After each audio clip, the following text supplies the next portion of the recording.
हमें हमेशा से एक ही घिसी-पिटी कहानी सुनाई गई बचपन से, डिग्री लो, जॉब करो, शादी करो और घर बसाओ।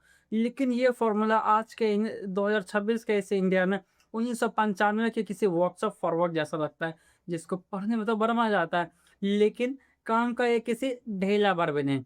आज के इस वीडियो में हम लोग समझेंगे कि आपका कॉलेज आपके करियर का लॉन्च पैड है या फिर एक एक्सपेंसिव टाइम पास। और हम लोग आज के इस वीडियो में बाल की खाल निकालेंगे। तो शुरुआत करते हैं इंस्टाग्राम के रील से। ज़रा बगल में देखिए इस रील को। क्या ये रील इस रील में दिख रहा है कपल, उसकी मुस्कान, हाथ में हाथ दोनों एक साथ कैंटीन में खाना और आहा! कितना मज़ा आ रहा है। ये वो कहानी है जो बॉलीवुड वाला आप लोगों को बेचता है। लेकिन ये रियल कहानी तो कुछ और ही है। वो लोग आपको कभी रियल कहानी नहीं बताने वाले हैं। आप एक अब कस्टमर, कंज़्यूमर, कस्टमर ये सब नहीं हो। अब आप एक प्रोडक्ट बन चुके हैं अपने ही कॉलेज और यूनिवर्सिटीज़ के। तो समझते हैं वेलकम टू इंडिया 2026। आज हमारे इंडिया में लगभग 75% ऐसे हायर एजुकेशनल इंस्टीट्यूशंस के बच्चे हैं जो इंडस्ट्री के लिए रेडी भी नहीं हैं। मतलब काम करने के लायक ही नहीं हैं।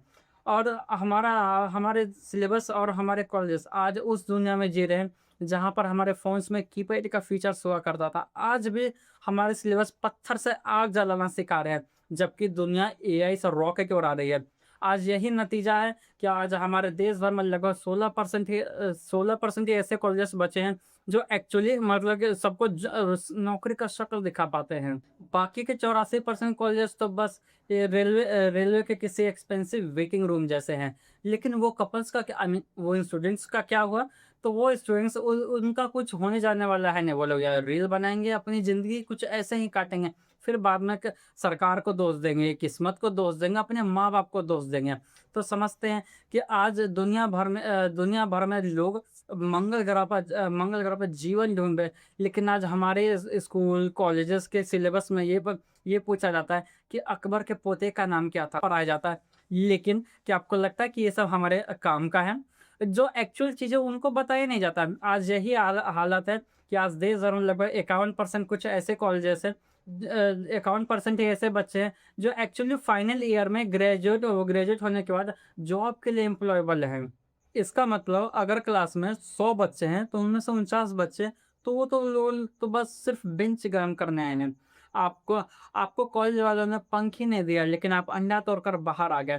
तो समझते हैं देश भर में जितने भी 8.25% जो ऐसे ग्रेजुएट्स हैं जो एक्चुअली जिनको कुछ आता है, वो अपने बल पर, अपने पढ़ाई के बल पर जॉब ले पाते हैं। और बाकी के या तो वो लोग बेरोजगार हैं, घर पे नल्ले बैठे हुए हैं, या फिर किसी कॉल सेंटर में जॉब कर रहे हैं, और या फिर कहीं किसी कंपनी में सेल्समैन का जॉब कर रहे हैं। मान लीजिए आप एक दुकान में गए, वहां जाकर के आपने कहा कि भैया मुझे एक सुपर कंप्यूटर दे दो। आपने पैसे भी दे दिए, वो बंदा आपको सुपर कंप्यूटर एक बैग में पैक करके, आई मीन एक बॉक्स में पैक करके आपको थमा भी दिया। फिर आपने जब बॉक्स खोल करके देखा तो आपको पता चला, अरे ये क्या है? यहाँ पे इस शीशे, ये क्या है? शीशे का, प्लास्टिक का कुछ कचकारा का बनाया हुआ है, ये तो सुपर कंप्यूटर नहीं है। ठीक वैसे ही हालत अपने कॉलेज के बीए, बीएससी, बीकॉम डिग्रीज का हो रखा है, जिनकी वैल्यूज़ आज ढेला भर भी नहीं बची हुई है। आपने अपनी ग्रेजुएशन को कंप्लीट करने में फूके लगभग 3 से 5 लाख, रिटर्न में आए कितना? 35,000 की सैलरी। फ्रेशर वाली जॉब, ये कहीं सरकारी में या किसी प्राइवेट में, इतना ही मिला। समझते हैं अब सबसे बड़े मज़ाक पर कि हमारे जितने भी कॉलेजेस हैं, आज भी हमारे अटेंडेंस, सीजीपीए इन सब चीज़ों पे हम लोग को मेज़र करते हैं, बच्चों को मेज़र करते हैं कि उस बच्चे की एक्चुअल कैपेसिटी क्या है, कैपेबिलिटी क्या है। लेकिन आज 2026 में किसी को मार्क्स से कोई फ़र्क ही नहीं पड़ता है। रिपोर्ट्स बार-बार ये कह रही हैं कि ये बच्चों को इसलिए नहीं छाँटा जाता है कि उनके पास नॉलेज कम है, उन लोगों को पता नहीं है, बल्कि उन लोगों को इसलिए छाँटा जाता है कि उनके पास स्किल्स नहीं है। उन लोगों ने कभी भी एक्चुअल किसी प्रैक्टिकल प्रोजेक्ट्स पर काम ही नहीं किया। उनको किसी चीज़ का मतलब उसको लाइव इन्फॉर्मेशन नहीं पता ही नहीं कि कौन-सी चीज़ें कैसे की जाती हैं। अगर वही देखा जाए, अगर मेन गैप की, तो लगभग 67% आज हमारे देश भर में ऐसे ग्रेजुएट्स हैं जो अनएम्प्लॉयड हैं। और वहीं अगर उनके मेन गैप्स को देखा जाए तो यही है कि उनका पुअर कम्युनिकेशन। आज भी ऐसे बहुत सारे स्टूडेंट्स हैं जो ग्रेजुएशन तो पास कर लिए, लेकिन उन लोग को इंग्लिश बात करना तो छोड़ो, पढ़ना तक नहीं आता है। इतनी इतनी सारी कमियां हमारे देश में भरी पड़ी हैं। हमारे देश भर में लगभग 4 करोड़ से भी ज़्यादा हर साल ग्रेजुएट्स पैदा हो पाते हैं। 9 लाख ग्रेजुएट्स हर साल पैदा होते हैं। इंजीनियरिंग के लगभग 3 लाख लोगों को ही एक्चुअली वो लोग टेक के जॉब ले पाते हैं। इससे क्या पता चलता है कि हमारा सिस्टम है ओवर सप्लाई कर रहा है।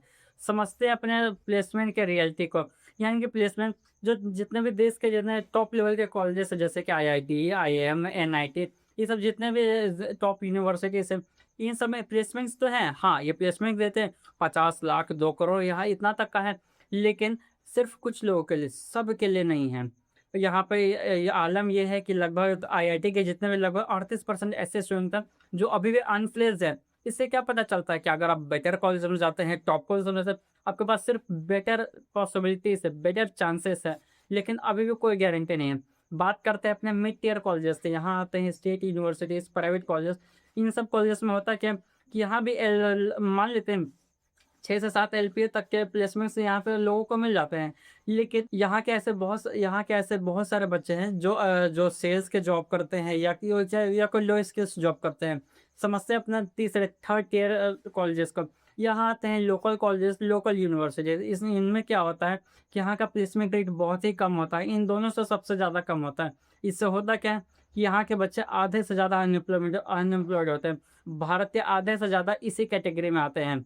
तो एक्चुअली ये सारे बच्चे करते क्या हैं? मतलब अगर इनका कहीं कहीं कुछ नहीं तो वो लोग करते क्या हैं? 3 में से 1 ग्रेजुएट ऐसे हैं जो अभी तक वर्क फ़ोर्स में भी नहीं आए हैं, और यहीं जो बच्चे कुछ हैं वो सब एसएससी, यूपीएससी इन सब चीज़ों के एग्ज़ाम्स देने लग जाते हैं। ये जो जितना भी कंपनीज़ के एम्प्लॉयर्स हैं, 67% एम्प्लॉयर्स वो बार-बार कहते हैं कि हमें बेटर प्रोफ़ेशनल चाहिए, हमें डिजिटल स्किल्स वाले चाहिए, लेकिन 10 में से 9 को बेटर प्रोफ़ेशनल तक नहीं मिल पाते हैं। समझते हैं अपने एसएससी, यूपीएससी इन सब के गेम को। अपने यूपीएससी लगभग 2024 के में लगभग 14 से 12 लाख तक के 15 लाख तक के फॉर्म्स निकाले गए। जॉब कितना का हुआ? 1000। अगर 5 साल का देखा जाए तो लगभग 50 लाख, जॉब कितना का हुआ? सिर्फ़ 5000। वहीं अगर हम लोग देखें एसएससी में, यहाँ जीडी, सीजीएल और सीएचएसएल ये सब थोड़े टॉप पर आते हैं। तो इनका देखा जाए तो 20 से लेके 36 लाख तक के फॉर्म हर साल भरे जाते हैं। जॉब कितनों के लगते हैं? 12,000 से लेके सिर्फ़ 20,000। वहीं अगर रेलवे के ग्रुप डी की बात करें, तो वो लगभग 1 करोड़ से लेके 2.5 करोड़ बच्चे हर साल फॉर्म भरते हैं, लेकिन जॉब सिर्फ़ 20 से लेके 30,000 का ही लग पाता है। इसको कैलकुलेट किया जाए तो लगभग 5 साल में 5 करोड़। ये नंबर बहुत ही ज़्यादा है। अगर जेईई और नीट का भी देखें तो वहाँ भी वो बहुत अच्छे चांसेस नहीं है। वहाँ भी लगभग सिर्फ़ शुरुआत के सिर्फ़ टॉप 1 से 1.5 लाख लोग ही अपने सीट सिक्योर कर पाते हैं। आरबीआई ग्रुप बी है, उनने लगभग 2025 के 26 के साइकिल में लगभग 5 लाख से भी ज़्यादा बच्चों ने फॉर्म भरा। कितने वैकेंसीज़ थे? सिर्फ़ 60। सिर्फ़ 60 के लिए ये लोग इतना कॉम्पिटिशन। ये लोग कहीं नौकरी की तैयारी कर रहे हैं या किसी फ़िल्म के ऑडिशन की तैयारी कर रहे हैं। हमारे देश भर में इसी तरीके से इतना अगर युवा इधर व्यस्त रहेंगे तो हम लोग कभी डेवलप हो ही नहीं पाएँगे। वहाँ देखिए, चाइना को देखिए, यूरोप को देखिए, अमेरिका को देखिए। उनके बच्चे DeepSeek, ChatGPT, Google, YouTube, WhatsApp, Meta, Nvidia जैसे बड़ी-बड़ी कंपनीज़ बनाते हैं, और हमारे यहाँ हम सब के सब बिज़ी हैं सिर्फ़ नौकरी लेने के लिए। तो सॉल्यूशन क्या है? किया जाए? तो समझते हैं कि सॉल्यूशन क्या है कि आपका जो मन करे आप वही कीजिए। आप क्यों रिश्तेदारों का बातें सुनेंगे, क्यों दोस्तों का बात सुनेंगे? अब भीड़ को छोड़ दीजिए पीछे। आपका अगर दिल कर रहा है कि मुझे स्टोरी राइटिंग पसंद है, आप वही करना स्टार्ट कर दीजिए। अगर आपको मैगी भी बनाने आता है तो वही करना स्टार्ट कीजिए, वही इंटरनेट पे डालिए, वो भी पॉपुलर होगा। अगर आपको नहीं भी कुछ समझ में आ रहा तो बहुत सारे करियर ऑप्शंस है, ट्रेडिंग में है, फाइनेंशियल सेक्टर्स में है, कंपनीज़ में है। आपको सिर्फ़ इन्फॉर्मेशन नहीं है इसलिए आपको लगता है कि आपके रास्ते बंद है, बस यही कारण है। एक बात कहूँ, आपके पास कोई ऑप्शन नहीं है।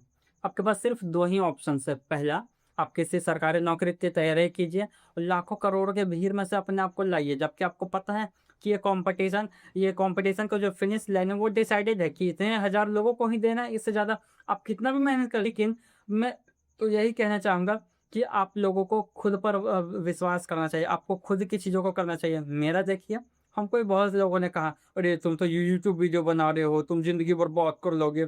I don't care about them, I don't think about them. आप सिर्फ़ अपने मन की कीजिए, आपको जो अच्छा लगे वो कीजिए। आते हैं 2026 के हैक पर।